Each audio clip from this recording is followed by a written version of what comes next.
Hey there, everybody. Welcome to another episode of Classic Gaming Brothers. I'm Seth. And I'm Zach. And we are the Classic Gaming Brothers. That's right. We are the Classic Gaming Brothers. That's right. That's right. Anyway, so Seth, how was your trip? It was great. What'd you see? We went and saw Ryan Prime, and then we went on a cruise, and we went to Spain, and we went to France. Nice. It was nice. It was good to be away from you and from the producer. From producer Doug. Well, I think it works out if we just take the cardboard cutout that we have, that we just tape a picture of our faces to whenever we need to go somewhere, and we can just put that somewhere, and producer Doug will just think we're there. That's what I've been doing for a long time. Hopefully he doesn't figure out our trick. So Seth, what have you been recently playing while you were away on your trip? So recently I've been playing a demo for a game that's coming out in 2024, and that demo is The Rise of the Golden Idol. It's being developed by Color Gray Games and published by PlayStack. It is the sequel to The Case of the Golden Idol, which also has two DLCs, The Spider of Blanca and The Lemurian Vampire. I love these games. They are a detective Mad Lib game where you have to figure out how the person died in each of the vignettes. So it opens up to like a stylized drawing that has a number of characters in the scene, and you have to examine the scene to get keywords. You build up a library of keywords, and then you have to use those keywords to figure out who certain characters are, what happened in the scene. There may be additional puzzles that you have to figure out, like maybe there's like a play setting and you need to figure out where everybody was going to sit at the table, or you have to figure out like what somebody else was doing in the scene, or if there was a particular relic that they had to figure out. And it's got its own little art style to it. It's very Golden Idol kind of stylized. They've got like these like caricatures of people, really. So sometimes like people's features are either overdrawn or underdrawn. They usually involves, at least all of the original Case of the Golden Idol games, they're set in like the colonial time period. So there were guns, but they were flintlocks, and there were like pirates and sword play and all that stuff in the original game. The Rise of the Golden Idol, it looks like it takes place in more modern time. So I was playing the demo with the first map that you go through. It was a asylum, like an insane asylum, and the second one, somebody had fallen from a location, but there was like a car and a cigarette machine in it. I'm really happy that it's coming out. It's a fully fledged game. I played the demo and it looks like they added a lot of quality of life features to the game as well. I think they did an overhaul not only on like the graphic styling, but also like being able to pick up multiple words at once, and just made the game a little more fluid. I do like the original game. I beat the original game. I beat Spider of Blanca, and I think I'm on the one or two of the last missions on the Lemurian Vampire, but I was always really excited when it came out, and so I'm excited about Golden Idol coming out. It's going to be released sometime this year. It looks like they're pretty well baked in, so I think that they're going to be releasing this year. Nice. So, Zach. Yes, Seth. What have you recently been playing? Recently, I've been playing Animal Crossing New Horizons. I talked about Animal Crossing New Horizons many, many moons ago, back in episode 31, around the first time I played the game. But that's more than 100 episodes ago. It's more than 200 episodes ago, so I'm going to talk about it again. I've been playing it recently. The game was originally released in 2020, came out just before the COVID-19 pandemic, and then the pandemic hit, and everyone got really into Animal Crossing for a long time. It's available on the Nintendo Switch, and it's just a relaxing game where you play as a villager who moves to an island where you turn that island into a little village, and you get all of these animal neighbors that you get to hang out with. It is very much kind of a cozy life simulation game, though life simulation in the sense that you can build roads and you can place houses in certain places depending on where you want things to be, but not necessarily a life simulator in the sense that your character ever goes hungry or thirsty or anything like that. You can eat food. I think it increases their stamina for a bit, but it doesn't doesn't like feed you, and if you don't eat, you die. That would make Animal Crossing a lot more stressful than it is. It is a very relaxing game.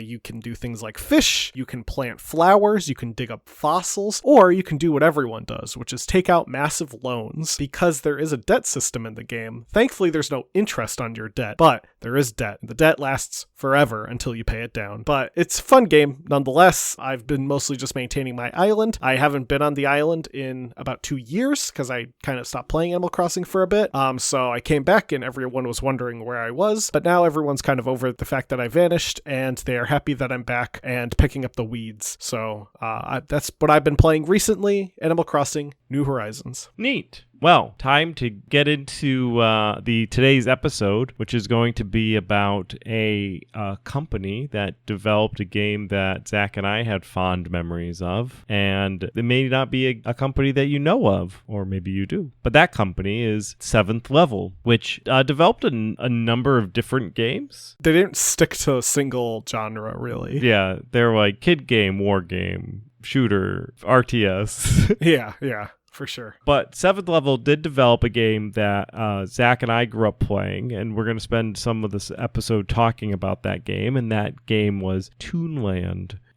And Toonland was a pack-in for our 486 Packard Bell, and it came in with a number of discs, of which they were Spider-Man Cartoon Maker, Journeyman Project, Encarta 95, some weird cross disc where you could explore a tree, and something else. And was that crossed with Toonland? Do you know? Was Toonland its own disc, or was it a cross disc? Toonland was its own disc, I'm pretty sure. It wasn't. I don't think it was a cross disc, but I thought it was that tree game. Remember that tree game? No, that was the cross disc with Spider-Man. Oh, was that the cross disc with Spider-Man?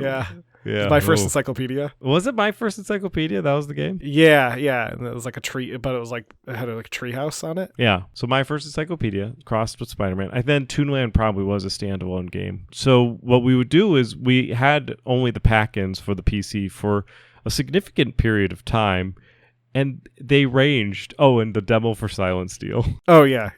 So they ranged with games like the Silent Steel demo, which you couldn't beat, and also was decidedly for an adult. Journeyman Project, which was kind of also an adult-themed game. And then there were like kid games, but it went dramatically to like kid games, and Toonland was a kid game. You played as this bear named Howie, who was voiced by Howie Mandel, and he created a series of, or he licensed he did voice work for a series of games all about Howie and Howie's adventure in a Toonland, which was spelled Tune land. So not tune like a cartoon, but tune like music. And I remember the game started out, you're on a farm, and if you clicked on various things, they all sang.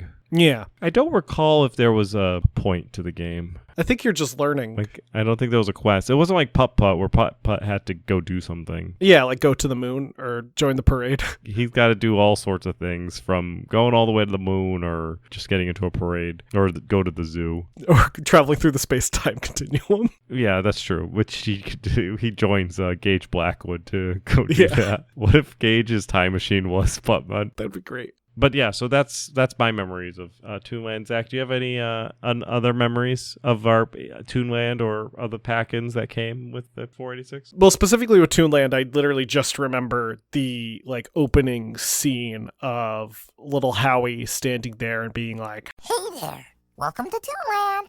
I'm little Howie." And then he does this thing where he like runs in place and like it's a drum thing plays, like it's like.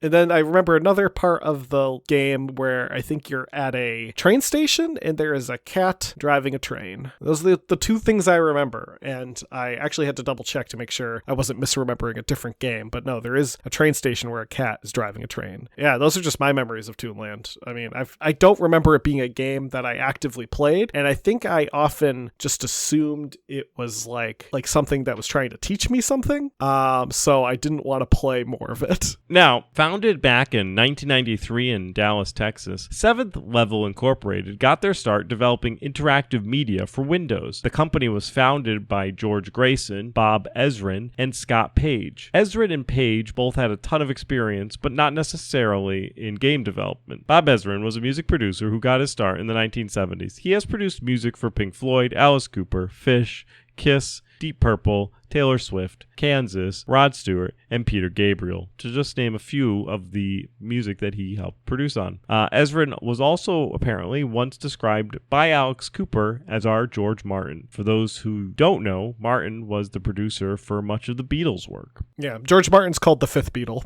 Yes, so Ezrin was very influential in the music world. Now, Scott Page, meanwhile, also had a career in music. He had previously led a company called Walt Tucker Productions, which did audio-video post-production on projects for Bon Jovi, Garth Brooks, Janet Jackson, and the Rolling Stones. He was also a musician, providing rhythm guitar and saxophone for Supertramp, Toto, and Pink Floyd. The first game that Ezrin, Grayson, and Page all worked on would be the first game that Zach and I would know them for, and that's Howie Mandel's Toonland. Howie Mandel at the time was already a well-regarded figure in media. He was the voice of Gizmo from the popular film series of Gremlins. He was the voice of Skeeter, Animal, and Bunsen in Muppet Babies. He played Dr. Wayne Fiskus on St. Elsewhere, and was the voice of Bobby in Bobby's World. He would, of course, go on to be the host of Deal or No Deal, but that was very far after he did Toonland. So they didn't pick him because he was the host of Deal or No Deal to be the voice of Howie Mandel. I think what's interesting, though, about Howie Mandel is I'm pretty sure today, if you think of Howie Mandel, you probably think of Deal or No Deal or the other game shows he's hosted. Whereas probably back in the 90s when you thought of Howie Mandel, like he was more of a grab probably because he did all these kid shows and he was this voice actor. Like he had been in other stuff, like St. Elsewhere was his, like, that's where he got his big start. But like, I feel like the reason you would have him in a kids program was because of like Bobby's World or Muppet Babies, not necessarily because of St. Elsewhere.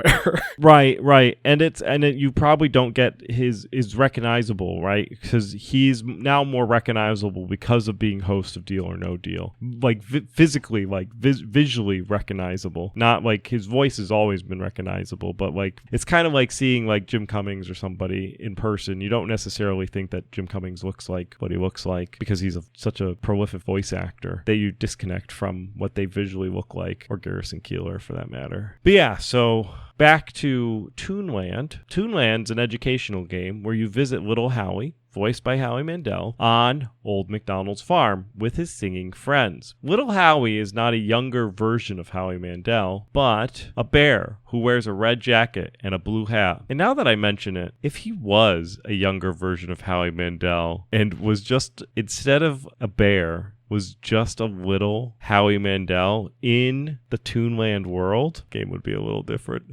The game features you, the player, interacting with Little Howie and his various barnyard pals as they teach you about music through various minigames.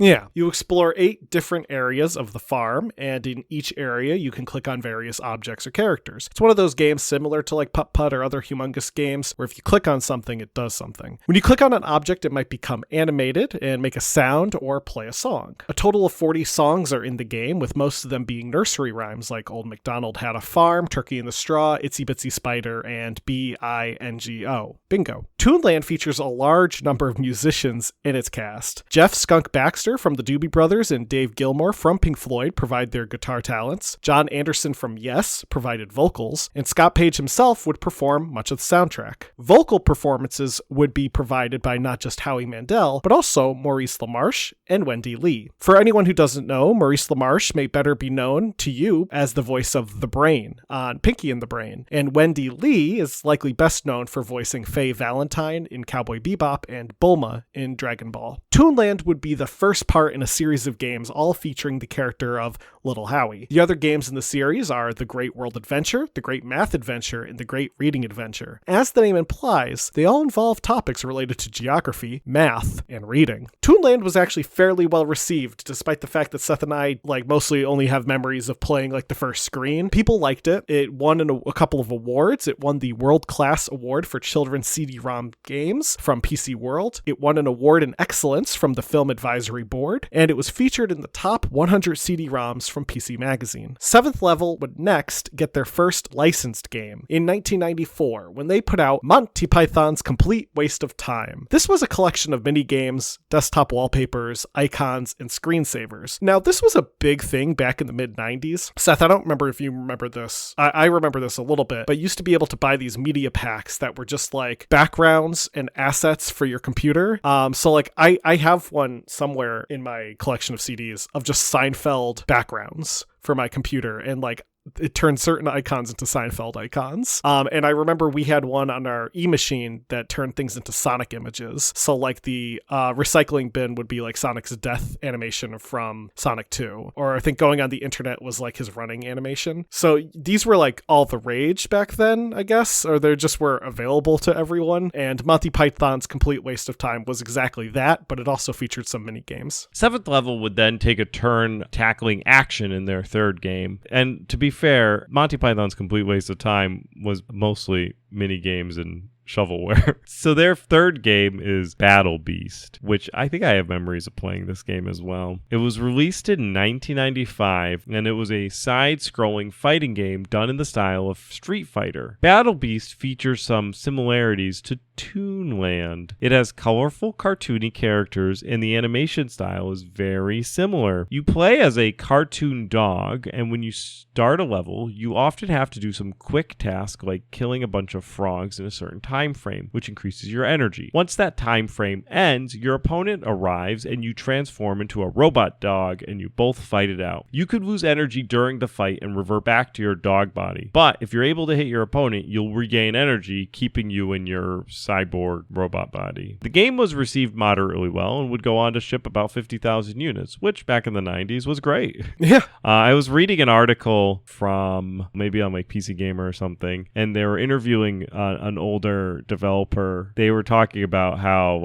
back then they would win awards for shipping 50,000 units. Oh yeah. And he said back then you win awards for shipping 50,000 units. Now if you ship 50,000 units, you're fired. Yeah. I mean, there used to be there's a European award that you would automatically win if you sold more than 50,000. Oh, yeah. They had tiers. So they had the silver, gold, platinum tier of selling. It was just it was a sales qualifier. Now in February of 1995, Seventh Level acquired Distant Thunder Entertainment, a Dallas-based 3D game developer. They also then would go on to acquire Land Pro Corporation and Land Pro Localization Center, a Californian-based company that localized interactive entertainment and educational software. Seventh Level would then collaborate with Bill Plimpton, an animator who had some of his works featured in the MTV animated series Liquid Television, and also produced the 1987 Academy Award-winning short film Your Face. The game they would produce would be Take Your Best Shot in 1995. The game features a few different minigames, such as one that is fairly straightforward breakout style game where you bounce a ball off a paddle and you have to hit faces. The faces are animated and they may explode, inflate, or have their eyes pop out when you hit them, because this was the 90s, which gross things were cool. Yeah, it's also Bill Plimpton style is kind of gross out stuff. Yeah. Was he a gross em up person? Not necessarily. He just had this very specific style where the people, I don't know how to describe it. They're very boring looking, but sometimes they kind of look gross. Yeah. So I was reading and I read that when they zoom in on in Nickelodeon, when they zoom in on close up shots of Ren and Stimpy or SpongeBob, that's called a gross em up. Oh yeah. Yeah. I don't know Bill Plimpton I think has some of that element to him, but it's a little bit different than that. He has a very distinctive art style. I'm just I looked up a couple of photos of his stuff and I can't even describe it. It's very like, it looks almost watercolor, or sketched with like color pencils, almost coloring, but then like people are kind of distorted. Oh, okay. Yeah. Now, you would finish the breakout style game by clearing the screen of all the faces. Now, there is another game mode on the Take Your Best Shot that plays like a baseball game where you play as a man in a suit with a baseball bat who has to hit the ball. If the ball hits a glove or a face, it's considered an out. You have to aim for various signs on the back wall that say line, drive, high, fly, long fly, or pop up, or the numbers 1, 2, and 3. So it's kind of like almost like skee ball or something like that. Kind of like it's just like a timer based thing where it's like playing that that like baseball arcade game that's in every arcade that you sometimes see in the corner that no one ever plays, but you play it once and it's kind of boring. You can't figure it out. It's basically that. So it's like it's shaped, kind of like a baseball diamond with your guy at the very end, and you just have to hit it at the right time and the ball has to go in the right place. Oh, I gotcha. The company would take on some other IPs, such as a party-style game called Timon and Pumbaa's Jungle Games, released in 1995 for PC. There was also a version of this game released by Tiertex for the Super Nintendo and I believe the Sega Genesis. Another party game was also released called The Hunchback of Notre Dame, Topsy-Turvy Games, based on the movie Hunchback of Notre Dame, the animated movie. And they also released an adventure game called Ace Ventura, based on Ace Ventura Pet Detective, not the movie, the animated series, which was based on the movie.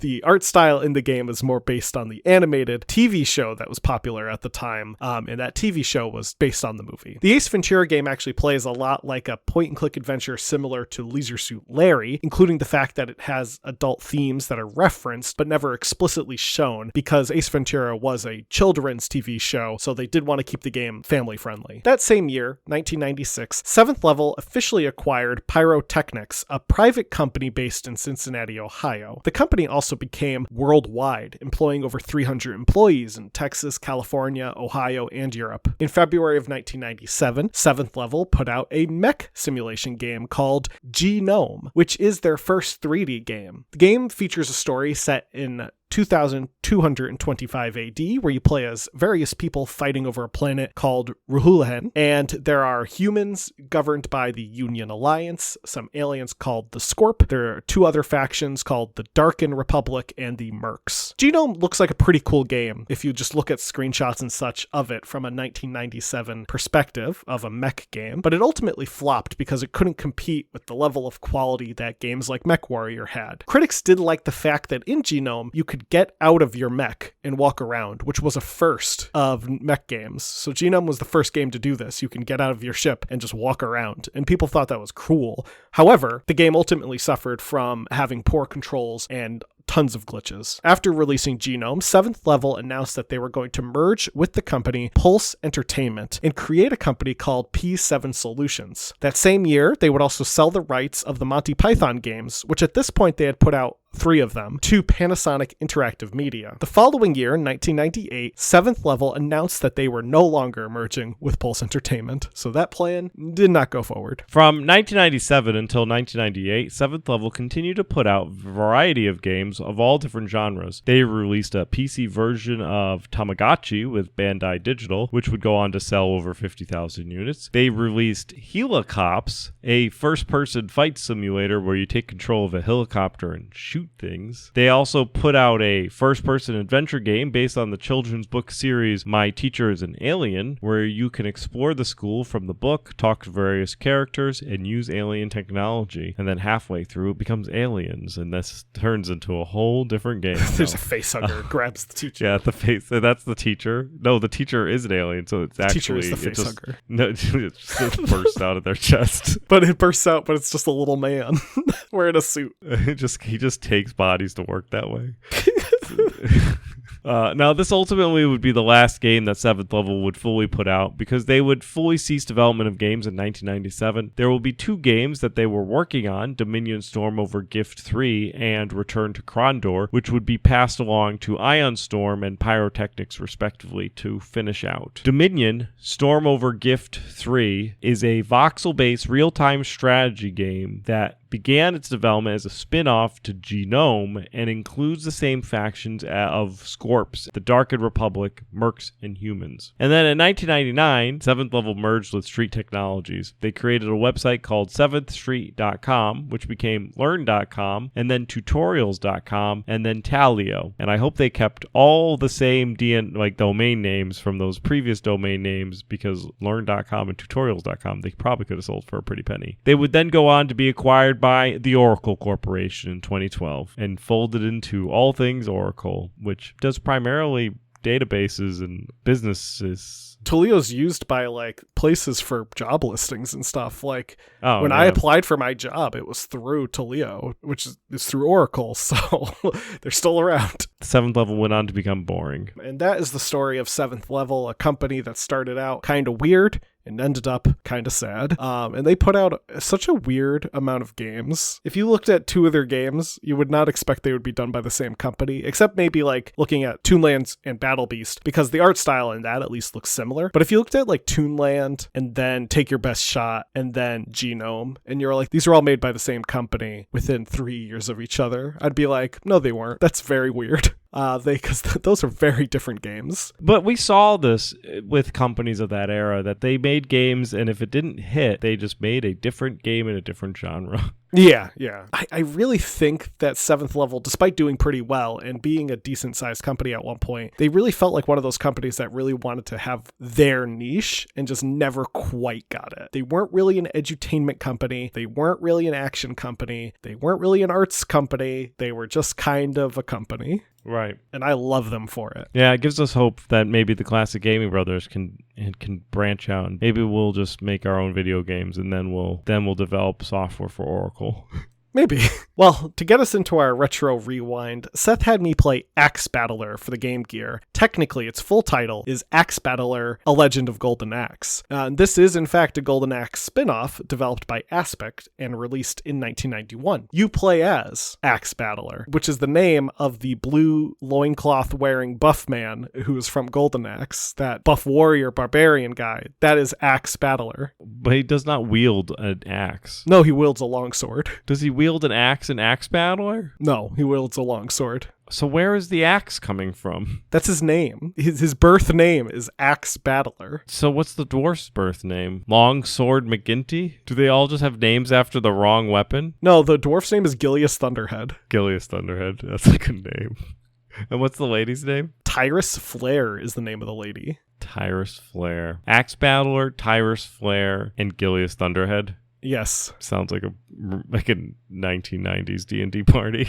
It just really does. So in the game, you play as Axe Battler, the titular character, and the game is different than Golden Axe. It's not a beat-em-up game. It's actually split into 3 different modes. You start off with an overhead map, and you walk around, and occasionally you'll get into random encounters. Now, unlike an RPG, which goes to an RPG-style combat sequence, this takes you into a combat sequence similar to Zelda 2 Adventures of Link. You're on this 2D plane, and it's you and then the enemy, and you have to kill the enemy, which is fun. And then you can also go to a town, which is similar to the overhead map, except there's NPCs. There's also other action screens you can go to that aren't part of the random encounters. If you go into a cave, for example, it will swap to the 2D side-scrolling view, and you'll have enemies that you'll have to clear out. It's an interesting game. It's not particularly great. So I love Zelda 2 Adventures of Link. It's one of my favorite NES games, and this game seems like it's really trying to be Zelda 2 Adventures of Link if Link was a buff man wearing a blue loincloth and not a little elf boy wearing a green tunic. The action sequences when you get random encounters are really annoying. If you get hit, you will automatically leave the sequence and you go back to the map.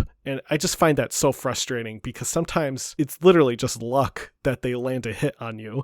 So it's just an annoying thing. But does it hold up? It doesn't hold up as well as Golden Axe. Not at all. It's an okay Game Gear game, but overall I prefer Golden Axe. Next week, Seth, you can play Hero Quest for MS-DOS. Sweet, I will. Now, Zach had me play Perfect Dark for the Game Boy Color, which was developed and published by Rare and is a top-down action game that was released in 2000. You play as Joanna Dark, where you go through and you blap bad guys with your pistol and you encounter some targets shooting in first person and doors that have passcodes that are memory games. The game is set in 2022, which when it came out was 22 years in the future, but today is 2 years in the past. But you play as Joanna Dark in 2022, and you're set out to destroy a cyborg manufacturing facility in South America, which is a real thing that happened in 2022, if you recall. Now, the game is a pretty large game, came out with a lot of high praise for it being very large. However, there were also very few checkpoints and not a lot of health and ammunition. So if you just ran through the game blapping people, you would ultimately die and the game would be tough. But the game was more of a sneaky type game. So if you played more sneaky type, then you could use the limited amount of checkpoints and the limited amount of health and ammunition and actually have a fun time playing through the game. I did mostly the training level where you can just run through and blop people, and I had some fun time. I enjoyed the where it's split to where you have to do like first person target shooting and then you'd go back to just shooting people. And the game really felt like they were pushing the Game Boy Color to its limits. I enjoyed it. I had fun. The reviewers at the time, it kind of got a mediocre review set. So